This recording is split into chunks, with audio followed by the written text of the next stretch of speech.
Pascal. You are now rocking with that dude Pascal. We be going wild, Haitian in the building, so original. Got the haters catching feelings. Get your hands up to the ceiling and keep them held high, cause St. Louis isn't ready. Forget about it, goodbye. Hold up, we just saying hi. Five somebody, rise up. Weekdays, catch us live somebody. Let's go. Good morning, everybody, and welcome to the Pascal Show. Good morning, everybody. I hope you guys are all doing well out there, enjoying your day. It is Monday. It's Monday. Let's not forget to get out there and kick today in the private parts, in the you know what? Because it's the start of a really great week. But this is really sad news. I'm sorry, guys. I'm saying this is a great week, but we're talking about something so terrible, so sad. But we got to talk about this because this is a big story that just broke overnight. And this is devastating news. Okay, guys? But there has been an airplane that has crashed. A Chinese Eastern Airlines aircraft that nosedived into a side of a mountain. And they're claiming that they're all 132 people that were on that aircraft, all 132 souls that were on that aircraft have perished.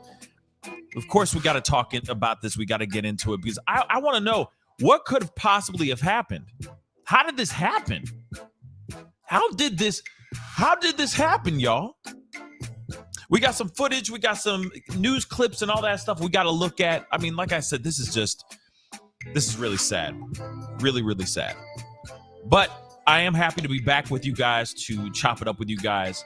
It's been a long weekend, a busy weekend for me, doing some good causes for a great organization called Mind's Eye that does audio for the visually impaired. And so I was able to raise some money upwards towards $110,000 in one night, all for a really, really great cause. So my weekend was a little slammed and busy, but I'm glad to be back here to talk to you guys, hang out with y'all, and talk about this one particular story. I do have some other stories as well, but I wanted to jump onto this one because this one just broke this morning. I woke up to this terrible news, and I know a lot of us are wondering what the hell is going on. So we got to jump into this, shall we? So, of course, as always, before we jump into everything, before I get into our stories and everything, please do me a favor. Hit that like button down below. Send those likes all the way up.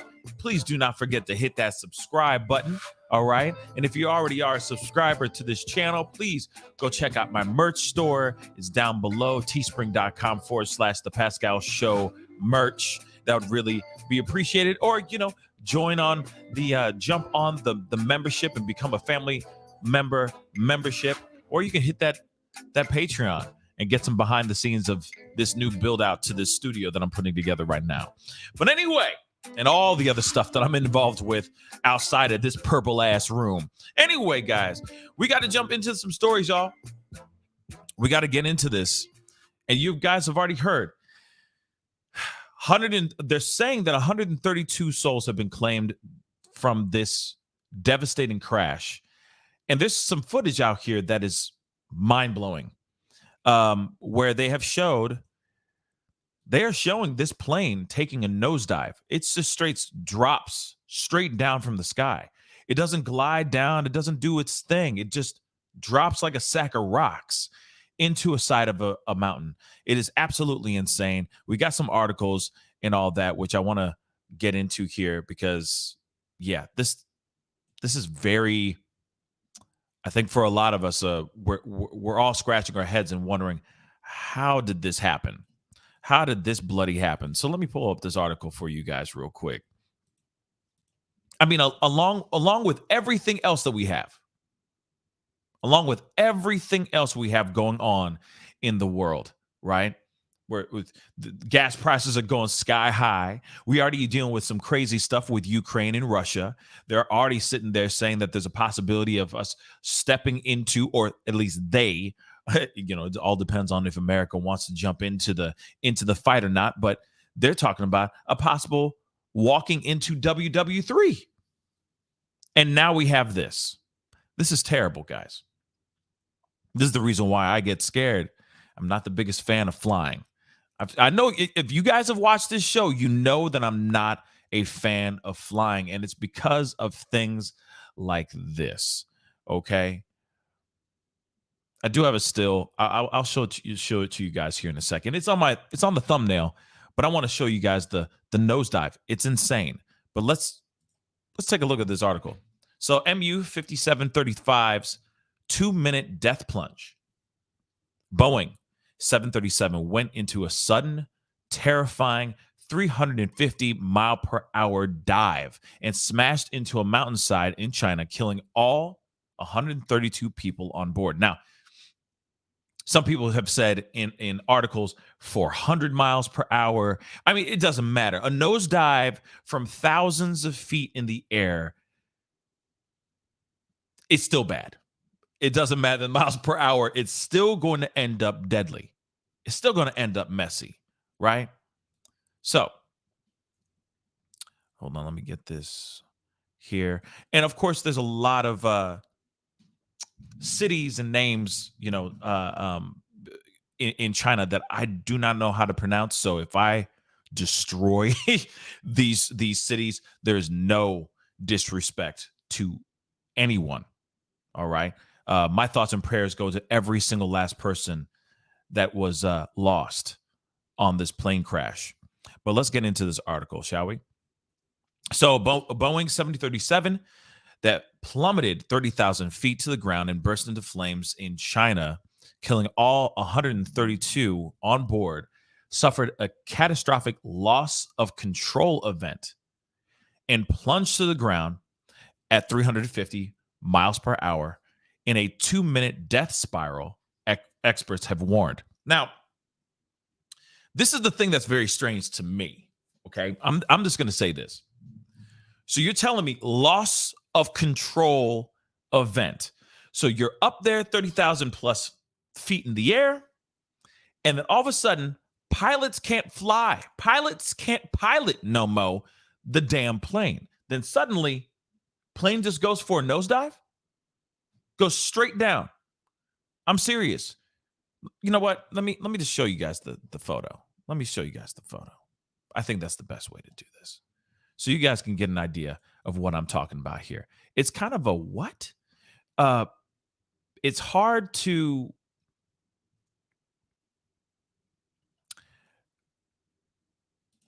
do I have it? Damn. No.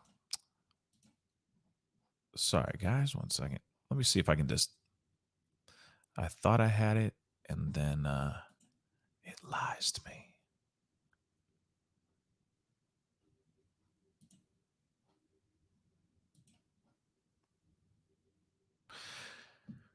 Let me just Google it really quick.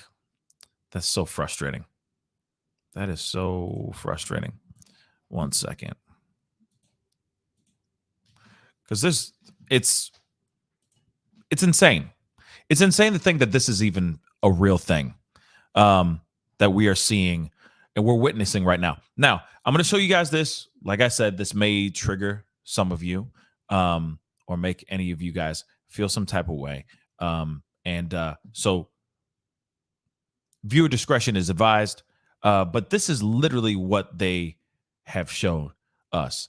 I know this is a little bit smaller of a photo, but I wanted to show you guys the actual photo. Look at that.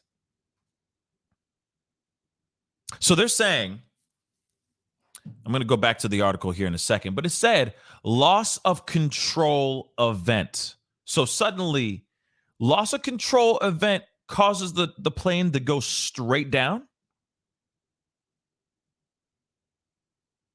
Okay, so I got a little story, and we're going to continue on here, okay? There's a reason why I'm going to tell you guys this story, all right? So just ride with me here, okay? If you just bless me with some time here. Let me just say this, okay? I'm not the biggest fan of flying. Some of y'all already know this. Some of you guys who are still new to this show, now you know, Okay. I'm not a huge fan of flying. I don't like flying. If I had a choice between flying or driving to somewhere, I will take the drive. I will do the road trip. Okay. I don't care. All right. As long as I am still on this planet alive to do what I feel like I need to be doing on this planet. Right. So one time I'm on a plane and I've had many bad plane experiences. Okay. But this particular time, this has nothing to do with a bad time.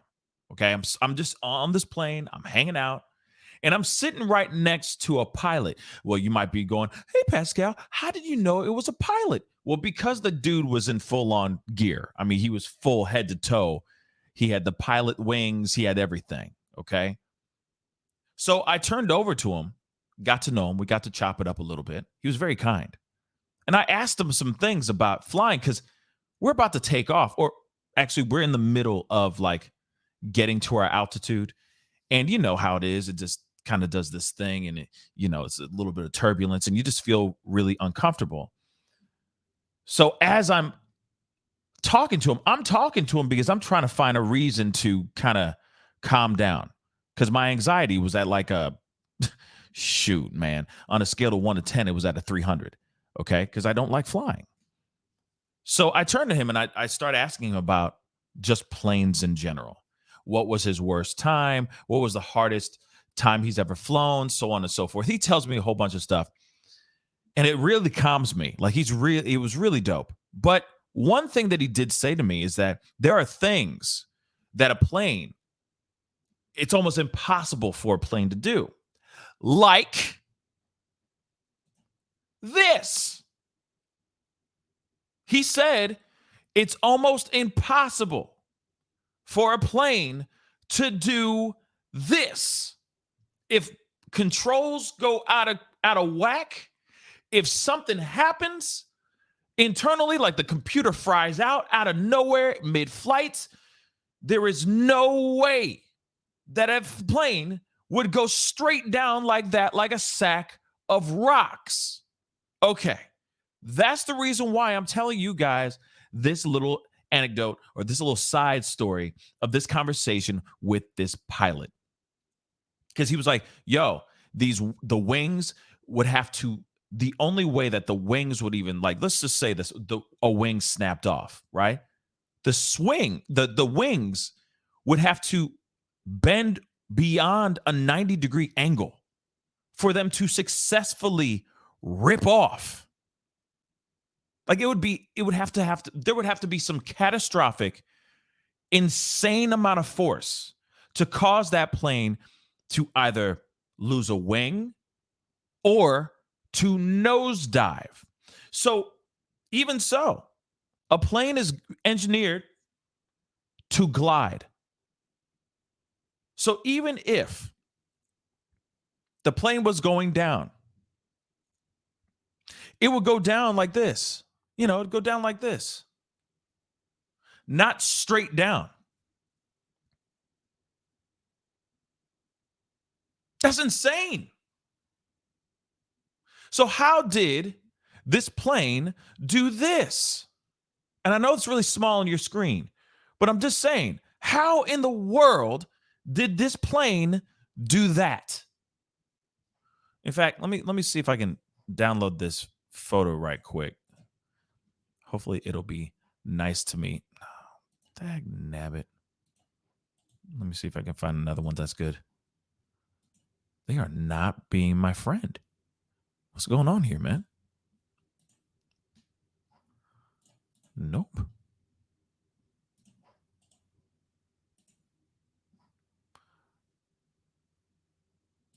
Okay, let me see if I can pull this up because I want you guys to see this with me.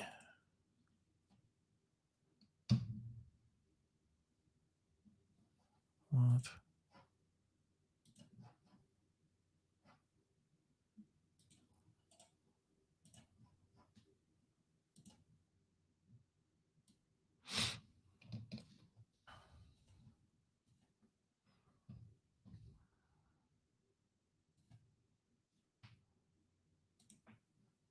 Let's see if we got this here. There we go. Boom. Okay. Now, obviously, I'm not sitting here saying, hey, I'm not trying to throw anything bad. This is just, I know, and I'm sure this is graphic to some of y'all, but there's no way that a plane would just nosedive on its own, even if the controls just went out of whack. Okay?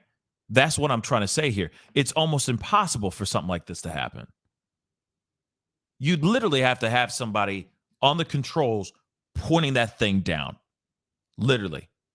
Down. There's just no way that plane would just glide. I mean, yes, it would still be a crash if it can't successfully find ways to land. The plane would still crash, but it wouldn't nosedive. So after having that conversation with this pilot, because he was like, we got computers, we got technology, all that stuff. I mean, these planes can literally land themselves. We don't have to do a damn thing. It's almost that simple. I mean, I'm not trying to downplay it's simple to fly a plane. That's takes some serious skill and hours of dedication, but you see what I'm saying. So how did this plane nosedive? That's one thing everybody's still trying to figure out. And my mind is completely blown here. Mine is completely blown. But let's continue here. The China Eastern Airlines flight nosedived before smashing into the hillside and erupting in a huge fireball near the Wuzhou, I guess, in Teng County in the southern province of Guangxi. Hopefully I'm saying that correctly. But that's so crazy. Nosedive. Rescue official reportedly said the plane had completely disintegrated while a fire sparked. Wow. While a fire sparked by the crash ripped through bamboo and trees before being put out. China Eastern expressed deep condolences after confirming the fatalities. Horrifying CCTV footage emerged on social media, supposedly showing the jet racing vertically towards the ground in the moments before the smash. So flight radar tracking data showed the aircraft cruising at a 29,100 feet altitude at 2:20 p.m. Around 2 minutes later, it had plummeted to just over 9,000 feet. And 20 seconds after that, it had fallen just 3,225 feet. The data indicates a vertical descent of 31,000 feet per minute, or around 350 miles per hour. Now, the president Jinping said that he was shocked by the incident and immediately ordered an investigation into the cause. It is not yet clear what forced the sudden dip and crash, but aviation experts told Mail Online it may have been a loss of control event, possibly following a high altitude stall of the aircraft or a sensory failure in the cockpit. Now, that's what I mean. And I even asked this pilot. I'm not sitting here saying that the pilot, I'm sure the pilot wasn't going to tell me everything, but he at least told me enough to make me feel like, okay, there would have to be some serious act of absolutely mind-blowing, catastrophic series of events. Try to say all that again. For it to just drop out from the sky. There are planes that people fly into tornadoes and hurricanes with and still live to tell the tale. So how did this happen? And what they say is loss of control. Where was that? Loss of control. I lost it now. Yeah, a loss of control event. Possibly following a high altitude stall of the aircraft or a sensory failure in the cockpit. So, okay, so if there was a high altitude stall of the aircraft, right? Let's just say all the stuff seizes, all of it, right? Engine seizes up, the computers in the cockpit just fry out. From what I understand, that plane is supposed to be able to just glide down. It might be rapid, but it's not going to just drop like a sack of rocks. So you guys tell me, what are your thoughts? What do you think? What do you think could possibly be happening here? What went down here? What do you think? I got some video I want to show you guys, but I just want to know. What do you guys think? Was this a pilot maybe on a mission, if you know what I'm saying? An unalive mission, right? Was there something else that happened in the air? Were they possibly attacked? I'm sorry for saying that. I'm just asking the question, okay? I'm just throwing out those questions. Was there an attack? Was there any radio? Was there any correspondence between air and ground? Air traffic control, or whatever you want to call it. I don't know all the terms, right? Who else knows what happened? Who was in contact with the pilots that were in that cockpit? You tell me that no one said anything? I'm telling you, this is just disturbing, yo. And this is not a story for any person who doesn't like to fly. I'm dead ass. I'm telling you, I'm not kidding. Just a couple weeks ago, I'm literally looking at flights and all that.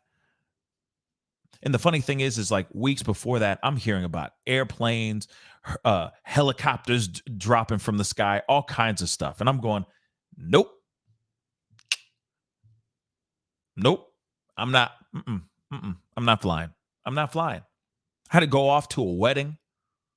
We ended up driving because I don't like to fly. And then every single time I open up my phone, looking up stories to come onto the show to talk to you guys about, it'll be another plane crash.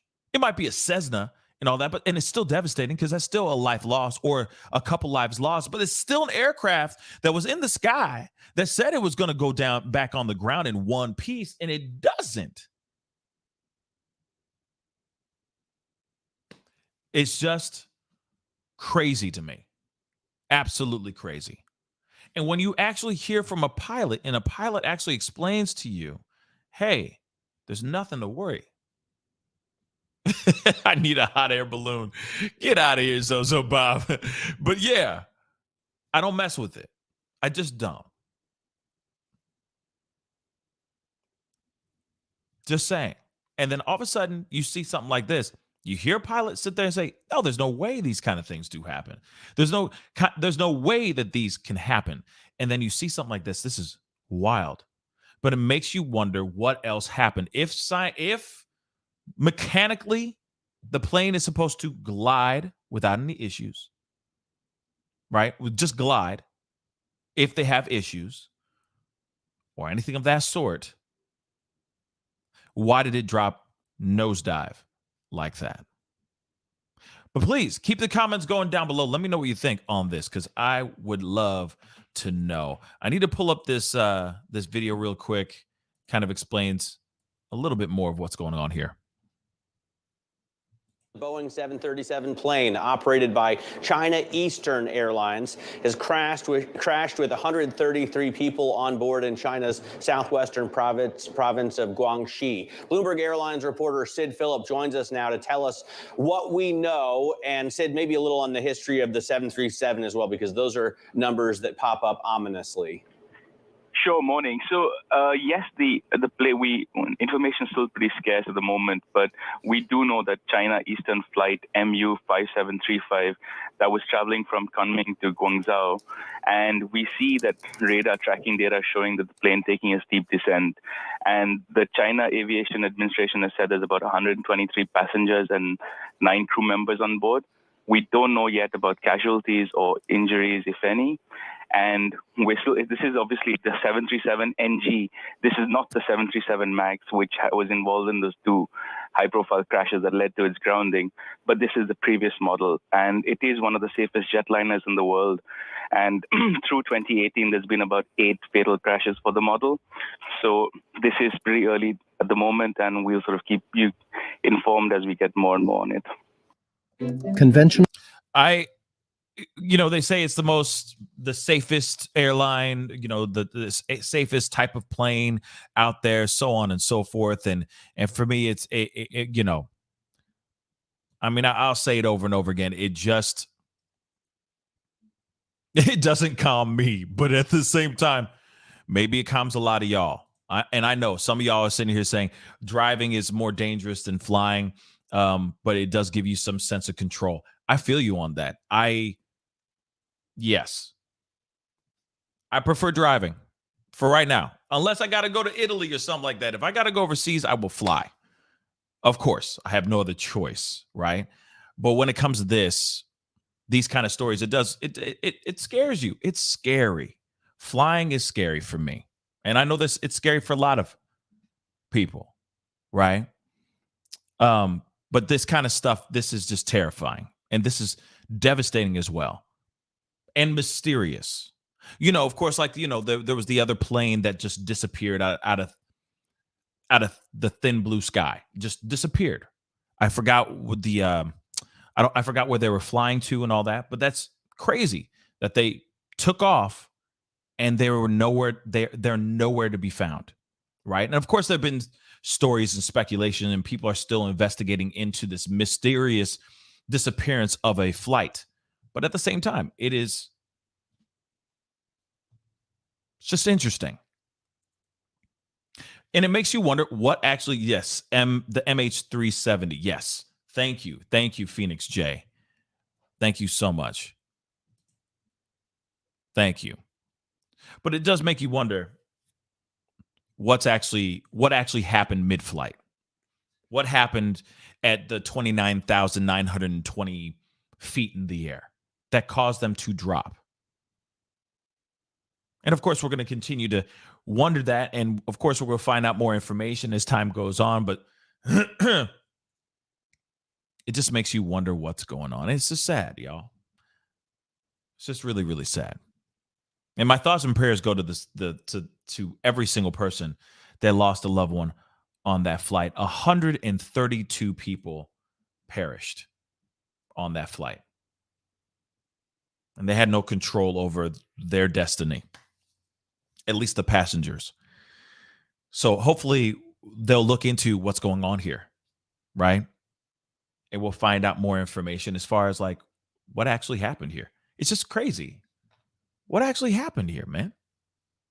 What happened? Let me see if I got another video I can pull up for you guys on this, covering this more.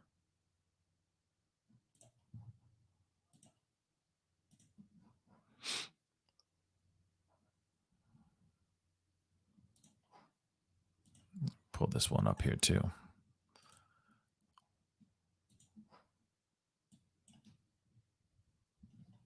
Also, some breaking news from overnight. A plane crashed in China with 132 people aboard. At this point, no word on whether anyone survived. Right now, we want to bring in our Suzanne Bruner to go through what we know about this crash so far. I mean, Suzanne, this is downright frightening, and I'm sure there's going to be a lot of questions that need to be answered. Absolutely, Cleo. And we're still waiting for some more information to come into our newsroom. But here's what I can tell you so far. So the plane was traveling from the western province of the country and was going to the eastern coast of the country when we were told it was crashed. Here's video from the flightradar24.com that shows the pathway of this flight. You can see it's traveling here. I'm going to speed it up a little bit, but it shows that it's going to go through. Here we go. It's going to cross here, and you can see it makes its way over to the eastern part when officials say that it looks like the plane crashed within a minute and a half of whatever went wrong. Again, this is according to flightradar24.com. But China's president is calling for an all-out effort to rescue anyone who may have survived this crash. Fire crews are working to control a massive fire on the mountainside where the plane went down. And Okay, real quick. Do you think anybody survived this crash?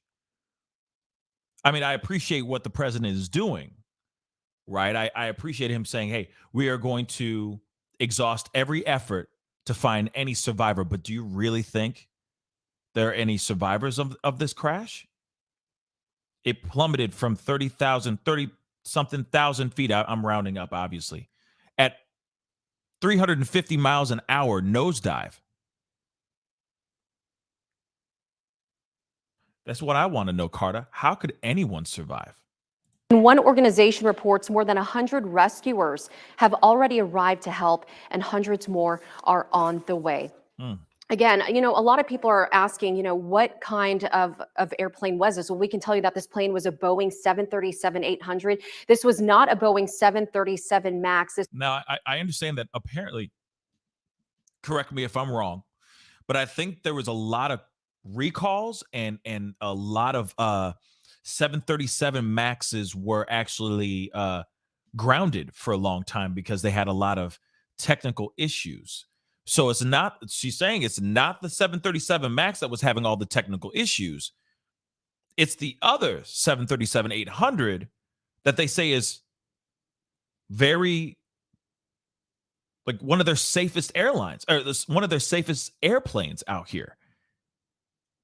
Wild, right? This is one that was grounded worldwide after 2 fatal crashes. China actually cleared that plane to return to service. Again, that plane was a Boeing 737-800. We're still getting some more details into our newsroom, Cleo. So once we get that in, we'll be sure to let you know as soon as possible. Real quick, Phoenix J Aviation. Are you really a pilot? And what kind of pilot are you? Please comment. I'd love to know. Because you're dropping some tech, and it seems like you know the lingo and all that. I'm just curious because I'd love to have somebody on to talk about this a little bit more because this is just crazy, and I'm sure you can possibly answer some questions that I have just lingering in the back of my mind. But let me continue with. Oh, it's almost over, but definitely comment down below, Phoenix J. I'd love to hear that. Yeah, a very strange. Okay. So yes. So that's some nutty stuff. Now here, oh, okay. Well, okay. So you're a recreational pilot. That's what's up. I and that's dope. I'm glad you enjoy it. But could I throw you the a video link? Do you have a second to jump on and talk for a second? Because I'm sure there's some questions that you can maybe answer through this thing. And if so, I will put the link in the I'll put the link in the chat, and this will, and if Phoenix says yes, it'll only be for Phoenix. Okay. Just letting you guys know. Sure thing. Okay. I'm sending it to you. It is in chat right now. Splat out. So it's going to be pinned to the top. Phoenix, would love to have you on because I'm sure you have some questions and all that. I mean, or I'm sure you have some answers to my questions, because yeah, this is just so crazy. So like I said, the link that's at the top is only for Phoenix and Phoenix only. Okay. I understand that they are a pilot, recreational pilot, but I'm sure that there's some things that they can answer that are just lingering in my mind, and maybe we can walk away with some happiness. I don't even know why I said happiness, but you know what I'm saying. With some information. How's that? And for those of y'all who are watching, please do not forget to hit that like button down below. Hit it, crush it, destroy it, make it scream out to damn name, okay? And of course, if this is your first time watching this show, please hit that subscribe button. Welcome to the Pascal Show. I appreciate all y'all for coming on and being a part of the show this morning. I know it's not often that I'm on at this time as of late, but it's great to have you guys here with me, okay? We got Phoenix J in the house. Phoenix, what's up? What's up? How's everything? Good morning. What's up, Phoenix? How you guys doing? Man, we living, man. So where you calling in from, by the way? I'm from Atlanta, Georgia. I'm here Right in on. Atlanta. Okay. Well, first off, thank you so much for coming on and chopping it up with me. Let me make sure I got the audio mic a little bit louder for you. But yeah, man. So tell me, I mean, obviously we've been talking about this whole crash Right. in China. This is insane, in my personal opinion. But I'm, of course, somebody who's always been weary about flying. So when you said, "Oh yeah, it's probably it probably is a," and you kind of gave an acronym, basically saying, well, CFIT, right? CFIT. what is that? CFIT is what is controlled flight into terrain, which means that somebody was at the control of the aircraft. That it didn't fall out of the sky, or they didn't pass out at altitude.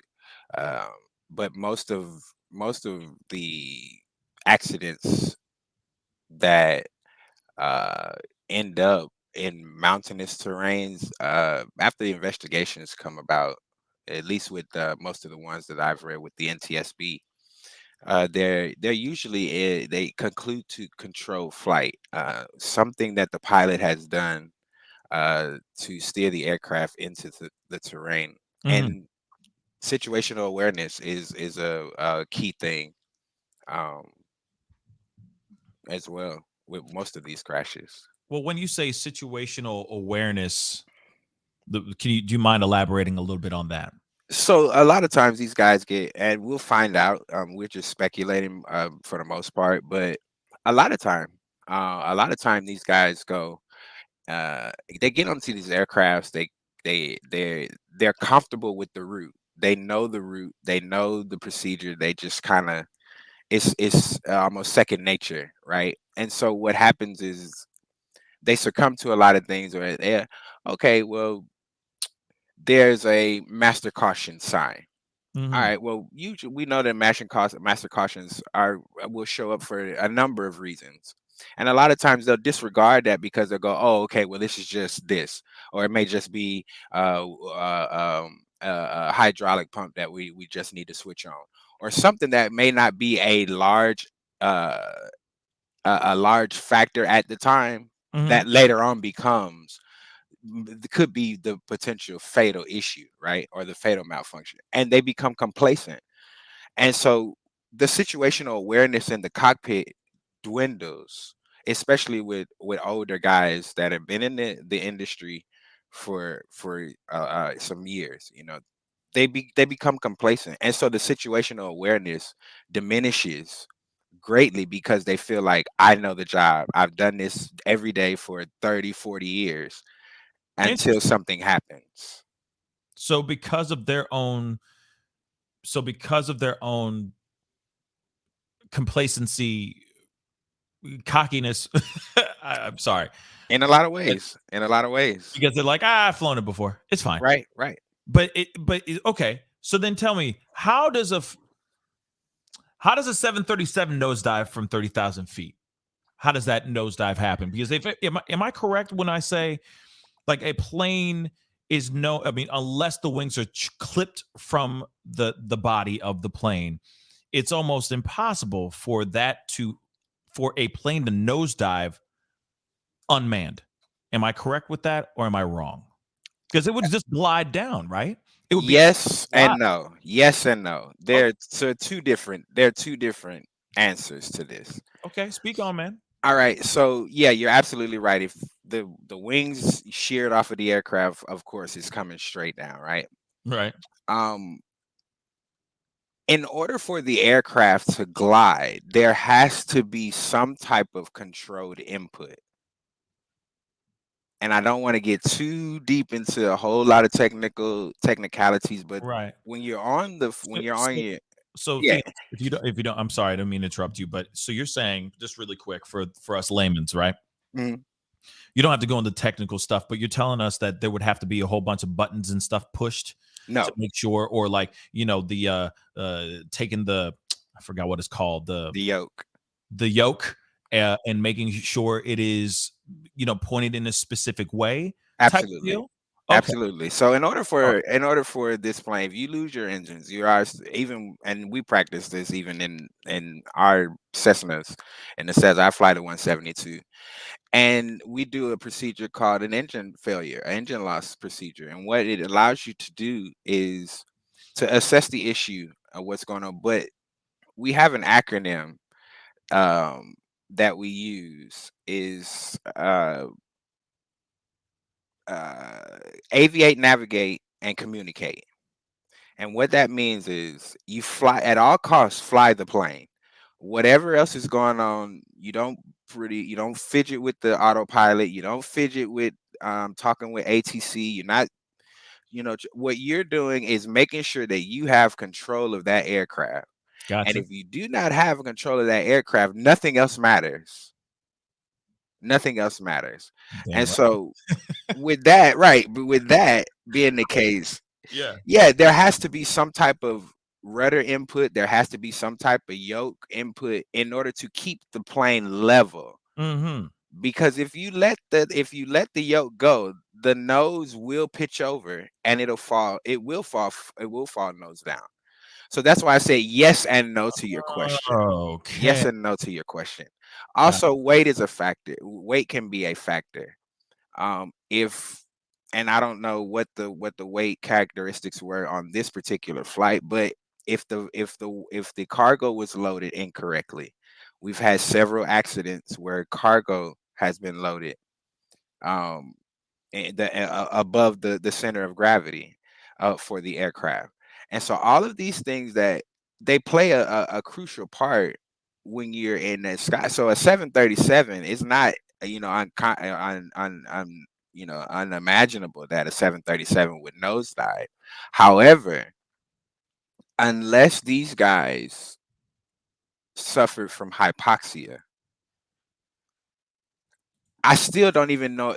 I mean, even that scenario doesn't make sense because by the time, I mean, this flight was already in cruise for it to come down. right. Somebody had to either disconnect the autopilot, a weather event happened that could potentially be strong enough to disconnect the autopilot, and the airplane comes down. However, I don't think that this aircraft just fell out of the sky based on the characteristics of how it hit the ground. And Right. that's why I believe, and this is my own opinion, this is not official, but I believe that it was a CFIT event. It was a controlled flight into terrain event. Unless these, like I said, unless these guys were passed out, I don't see them losing fuel this soon in the flight. Now wait. You gotta roll back just a tiny bit because you said it is a what you think it's a what in your theory? What is it again? A CFIT, a controlled flight into terrain. That's what CFIT is. So what does that mean exactly? For those It means listeners that who wanna know. it means that somebody was at the controls and flown into the terrain. It Okay. could have been willingly, knowingly. Uh, Sometimes it's a loss of your when you're in your weather, you in different type of weather or fog. You may fly into a mountain because you can't see. You don't have that visibility around you when you're flying into the clouds. So Ayo teach. Hence, Ayo teach. I got a question. Ayo yes, teach. Okay. How does one fly into a mountain if they're nosediving? See what I'm saying? So like, well, you're apparently they were above the well, mountains, right? exactly. You're 30,000 feet, Right. 29,000 some odd, feet in the damn air. How does one suddenly go, oh, I didn't see the mountain there, and let me just nosedive? That part doesn't make sense to me. Well, when I mentioned the mountain in terms of CFIT, in terms of the CFIT event, Yeah. more so for general aviation pilots like myself, we're not flying at 30 and 40,000 feet. Right. And so whenever we're flying across the country, especially the western part of the United States where the terrain just really comes up under you, Hmm. you fly into inclement weather, whether you've got clouds, you may have a fog layer that comes on, or I know a lot of guys are mentioning Kobe Bryant in the chat here. that very event, spatial disorientation is a real thing. And when you get into the clouds, when you get into fog, you cannot see around you. You can't see anything above you or below you. And if you don't have certain terrain radar warning systems or accident accident avoiding systems on board the aircraft to give you a warning that doop doop doop, hey, you're getting ready to run into a mountain, or the terrain is coming up under you. You can't see it. You don't know that you're flying towards it. And so if you hit it, that would be considered a controlled flight into terrain. And so that's what I mean by flying into a mountain. You know that you're in a mountainous terrain area. You're trying to maneuver through, but the weather comes in on you, and so now you're trying to do what you can to get out of it. You just happen to run into the side of a mountain because you don't have different aids on board the aircraft. So all aircraft don't have terrain avoidance systems. So then what are the chances of it being something along the lines of disorientation? Now just ride with me for a second, which doesn't make any sense because you'd feel the gravity, right? If you were nosediving, right? So what are the chances of this plane or these pilots suddenly just losing their own orientation? They get discombobulated, right? Their equilibrium is thrown off, which makes them think, I don't know. Like I said, it sounds so strange, but you would know if you're in a nosedive position. Right. We would all feel it. You know what I mean? Gravity would push you into your seat. Exactly. And then there's also another thing. I don't mean to cut you. No, you're good, man. Let's go. Another thing that may have happened, and I don't want to, blame the pilots or anything like that, or blame the aircraft as of yet. However, it could have been that, the aircraft, it could have been a loss of the elevator in the back of the tail fin. The loss of those elevators, they may have lost that. And if you lose the elevators in the back, the long piece on the flat that has the little flappies on the back, the little small wings on the back of the aircraft, if you lose that, you have no control over the lift of the aircraft in the terms of pitching the aircraft up or down. You're right. So it could have been that they lost the flight controls, and that with that it's nothing that you can do. It's absolutely nothing you can do to fly the aircraft if you lose those elevators in the back. So somebody was just saying here really quick. Zozo Bob just said it, and thank you so much for the comments, everybody. Thank you so much, fam. He said, "Isn't there more than one pilot on those 737 though?" So he ain't wrong with that. I mean, so if one is trying to fix one thing, you're telling me the other guy ain't trying to fix the other thing? No. Or if one guy can't do one thing, the other guy can do that thing. You see what I'm saying? Well, every airline has what we call crew or cockpit resource management, and what that does is it assigns each pilot their job assignment for that flight. And let's just say me and you are the captain. I'm a first officer. You're the captain of 737. When we leave JFK, you're going to take off. You're going to be the person flying the aircraft, actually manipulating the instruments, right? While you're doing that, your sole job is to focus solely on everything outside of the aircraft, making sure that the aircraft is flying. You're visually making sure that things are happening, and you're flying the aircraft. That's your sole responsibility. My responsibility as the first officer is to get your flaps up when you need them, to get the gears to come up when you need them, to turn the landing lights off when you want them off. When you're ready for the autopilot, it's my job to make sure that everything is set, the altitude is set, the heading is set, the speed is set. And it is also my job to talk with ATC. In the event of a failure or something happening on an aircraft, your job is to fly the aircraft. My job is to troubleshoot. I pull out each aircraft has a reference handbook. You go through the failures, try to restart an engine, try to put out the fire, whatever you can do mitigate it. So it's never that one person is doing a whole bunch of stuff, right? And the other person is just sitting there, just kind of like, okay, so when Drinking do the I jump in? espresso. You know, right? Right. You both have responsibilities being in that flight deck. Interesting. Okay, because so yeah, it's a teamwork. It's a teammate type thing. Right? Absolutely. Both guys are doing different things, but they're all working in unison to keep the plane in the air and get home in one piece. But okay, so you said something earlier that I wanted to make sure we had. What did you say? Hypoxia. Hypoxia. What is that? All right. So, as we get higher, the density of the air gets lower, and so That's like the lack of oxygen in the blood. right. So lack of oxygen in the blood, and so what happens is when we climb up past 10,000 feet, you're supposed to have some type of cabin pressure, some type of system to pressurize the cabin in order to breathe, to be able to breathe at those levels, those flight levels.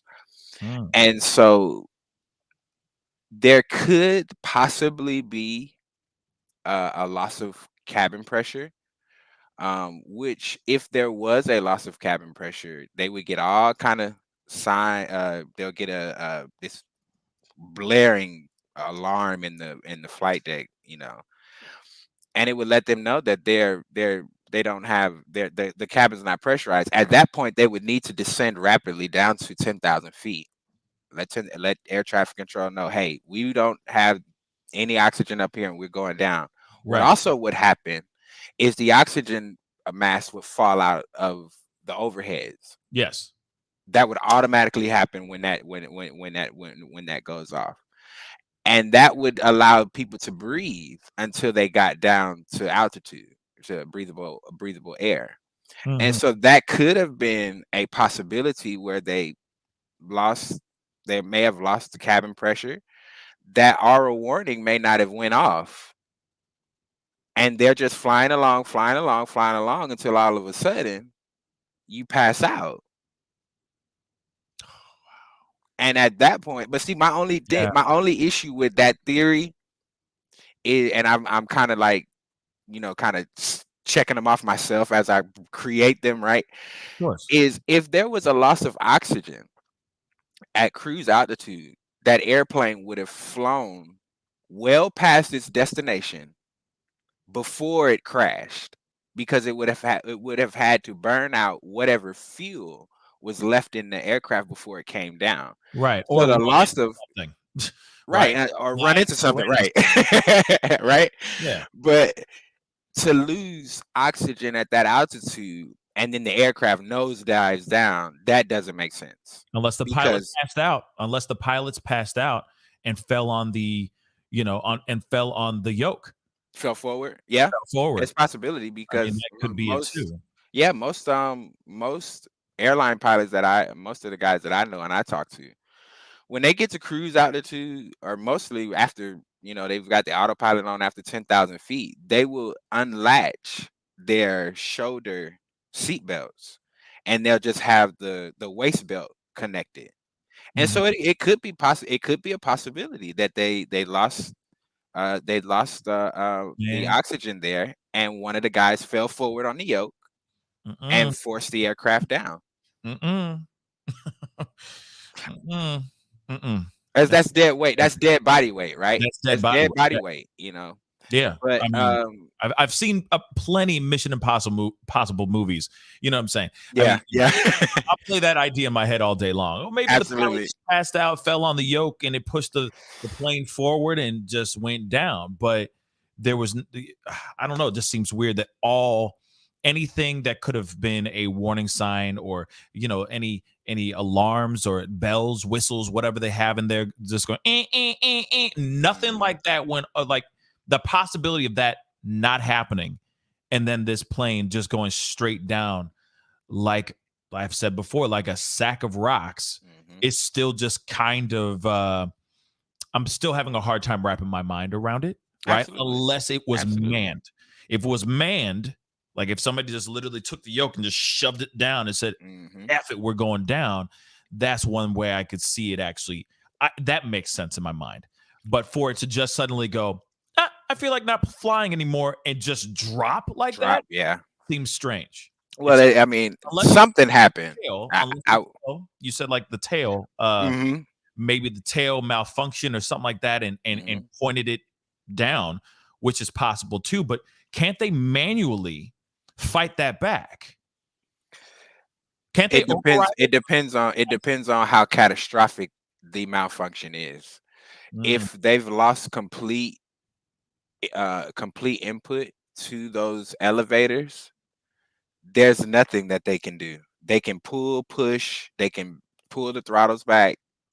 Once you lose the small wings on the back, once you lose those back flaps, you have no control over the pitch of the aircraft. So you can't make the nose come up or down. That's what does that. That's that. And in the 737s, if you lost all hydraulic power, if you lost all power to the aircraft, you still would be able to do what you're saying, because it's what they call a fly-by-wire aircraft. Not in the sense more so of the Airbus fly-by-wire. Airbus fly-by-wire is computed. It's a whole different system. But the Boeing 737s actually have steel cables that run from the front of the aircraft to each of those input positions. And so if you lost all of your electronics, you still would be able to maneuver the aircraft. Interesting. Okay, real quick. First one just said this. I want to pull back up. Doesn't the plane autocorrect? Doesn't the plane autocorrect? Meaning, like, say, hey, there's the horizon. It already knows what the horizon is, so on and so forth. So if suddenly something malfunctions, where it just loses its, I don't know, it's even, I don't know. Wouldn't the plane just correct itself, maybe pull itself back on the horizon and whatnot? Well, it depends. It depends on what's happening. Let's just say you running through a really bad turbulent pocket. The autopilot is pretty efficient. There are some times where you'll get into some turbulent events, and it'll shake the aircraft so violently and so hard that it will knock the autopilot off. However, once that autopilot is cut off, somebody has to put some type of manipulation into the inputs of the controls. The airplane is just, once that autopilot is cut off, it's off. It doesn't know what else to do. I mean, even if you have an altitude set, you have a heading set, or you're following the navigational track, once that autopilot disconnects, somebody has to put some type of input into the aircraft for it to do whatever you're asking it to do. The airplane doesn't have a system as to where if the autopilot comes off and you overbank the aircraft, it's going to keep turning over. It's going to roll over on its back. It's not going to stop. Now, the Airbus planes do have a corrective system, to where there are certain things where they call them, I believe they're laws. They're called Airbus laws. And there are certain laws in certain states that the aircraft is put in that you cannot do certain things. Even if you turn it, well, the Airbus uses a side stick rather than a yoke. If you bank that side stick all the way to the right, it'll bank over 30 degrees, but it's not going to go any further. Same thing as if you pull the side stick too far back, the nose will pitch up about 15 or 20 degrees, but it's not going to continue to climb up no farther than that, because there are certain safety laws that are built into that aircraft. Again, that goes back to what I was talking about in terms of the fly-by-wire system. Their fly-by-wire system is computed differently. Wow. So this is why I say never trust a side stick. No, but that's crazy. No, this is information. This is a lot of information, and I do appreciate all of it, because honestly, I'm sure a lot of us are going, "What the hell happened? How did this happen?" Right. How was this successful in happening? Right. I'm sure a lot of people are wanting to know. And there's so many speculations because in my mind, I keep thinking maybe something happened mid-flight that had to do with something else, like another aircraft or Hmm. something of that sort. Now, Right. they haven't said anything about you know, there was an explosion or that there Right. was Military strike or something. some sort of military strike and whatnot. But you also got to remember there's so much craziness Yep. that's going on over in that area in that side of Europe, Yep. that it makes you wonder what the hell is you know Going on. going Yeah. on. So you maybe think, oh, maybe maybe there's a Russian plane that flew in and just did a little dirty, or Yeah. it could be Right. anything, right? Right. So the Right. fact that this plane just dropped out from the sky like that is just is terrifying. But I do appreciate you calling in and just giving us some knowledge, because I would have just been sitting here speculating and just hypothesizing. But it's good to hear facts. I And it's good appreciate to you, hear man. those I appreciate you for being open to wanting to understand what really is going on or what could be potential problems. of course. Because like you say, in this day and age, there's a lot of misinformation going around, and it's a lot of scaremongering, especially within the aviation industry.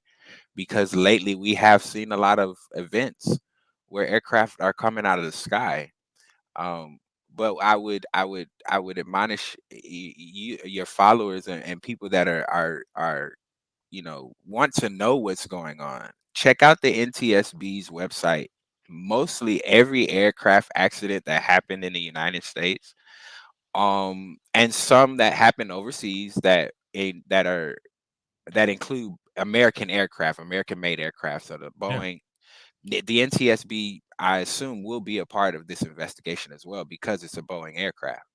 Um, and so just to take a look at some of those articles and actually see that a lot of times you will find that pilot error, pilots' decision makings, um, are the key factors to most of our aircraft crashes, Mhm. and at least for the ones that have happened within the last 10 or 12 years. It's something that they knew that they should not have done, whether it was a weather event that they were en route to where they were going and say, oh, well, I can maneuver around it, or I can, I'll get through it, is the hurry up and get there. Yep. And that hurry up and get there is a hurry up and killer, Right. and that's what we've been seeing. So I appreciate you, man, for allowing me to come on and share what little Anytime. knowledge I have, my brother. Anytime, man. I appreciate you sharing the information. Here's the other thing though, too, because I just want to add on top of this. Mhm. A lot of these pilots are military trained. I Yep. mean, they're top of the line. They put in thousands and thousands and thousands of hours of work Yep. and dedication to the art of flying, to the art of aviation.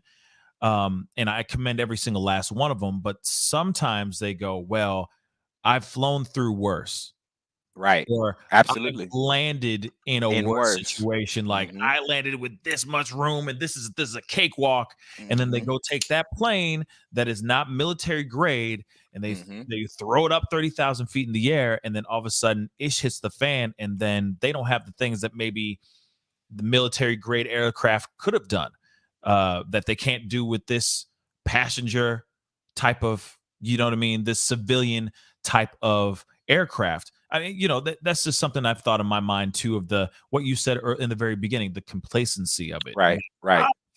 I've flown through, man. I had a hail of bullets flying at me, and it Mhm. was snowing, and where I had to land was, 100 feet less room, and it Yep. was icy. Yep. Psh, got this, bro. Let's go. You know what I mean? And so I can see that happening too, right? Right. Right. So I appreciate you, just chopping it up with me and talking to me about this, so we all know just kind of the ins and outs of flying and what goes down. And here's the other thing too: when it comes to Boeing and all that, these, there's a history of malfunctions, and of course Yeah. they've grounded, for the most part, they have grounded the 737 Max. Mhm. They're still trying to get those damn things up in the air, but they've grounded those things. But the thing is that you know they know a lot more than what they're giving off, because it's a multi-billion-dollar industry that they're a part of. And they don't want to put all the information out there. But if there's going to be more incidents like this, which is still a 1 in a million, it's 1 in a million chances of these kind of things happening. It is still something that should not be happening. And if it is an issue, they need to.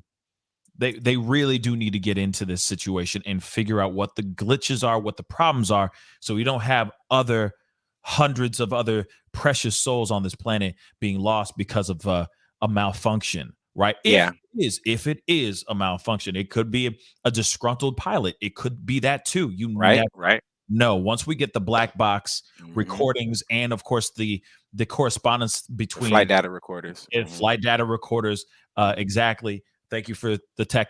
No. Black boxes, that's all the same. Yeah, they are the same. I feel like once we get that information, I think a lot of things will be clear as day. But Phoenix J, thank you so much for being on, man. I really do appreciate you coming up and chopping it up with me, man. Yes, sir. You guys have a great rest of the day. You too, man. All righty. Peace. Yes. Shout out to Phoenix J Aviation for coming on. Very informative brother right there. I do appreciate him coming on and chopping it up with me about this. I mean, we still have a lot of questions behind this. What happened? What actually happened in the cockpit? What happened on that plane? If the black box is still salvageable, I mean, I know it takes a lot for a black box to get destroyed, but we don't know. So hopefully we'll get some information here very, very soon. My fingers crossed, but at the same time, my heart, my prayers, my thoughts go out to every single last family member that lost anyone that was on that flight. 132 people so far are no longer here because of this plane crash on the side of a mountain in China. It's devastating news. And of course, if we find out more information about what's happened, for a fact you're going to be able to hear it right here on the Pascal Show. All right. And for those of y'all who are watching on the podcast, thank you guys so much for taking the time to listen to the show. Please hit that follow button, download this, share the feed and all that stuff. But it is the show. That is it for today or for this morning.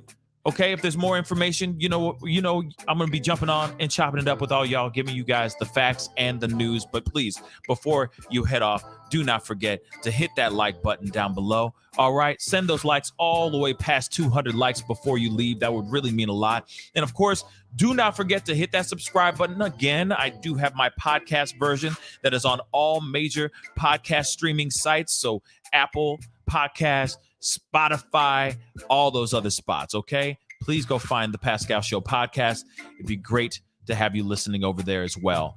Thank you guys so much for being on. Hit that subscribe button. Working our way towards 100,000 subscribers. We're working hard out here in these streets. So don't forget to support the show any way you can. Anyway, guys, it is time to get going. I appreciate every single last one of y'all. You guys have a wonderful, blessed, and gifted day. Be good to yourselves. Be good to one another. And I'll see you guys very soon. This is the Pascal Show.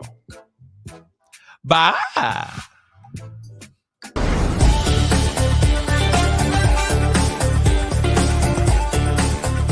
You're going to perform tonight? I can't make this interview boring because this man is too exciting as a host. And I'm truly saying this, and if y'all can't do this, me and this man here is going to leave and go somewhere else where we can get some love. I want everyone in the building to say, I love Pascal on the count of 3. 1, 2, 3. Wow.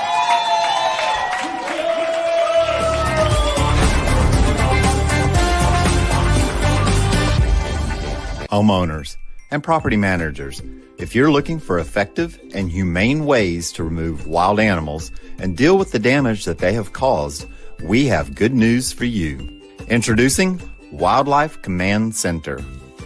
We are the only wildlife company that checks 70 different areas on a structure to determine the answers to the following questions. For more information, call us now.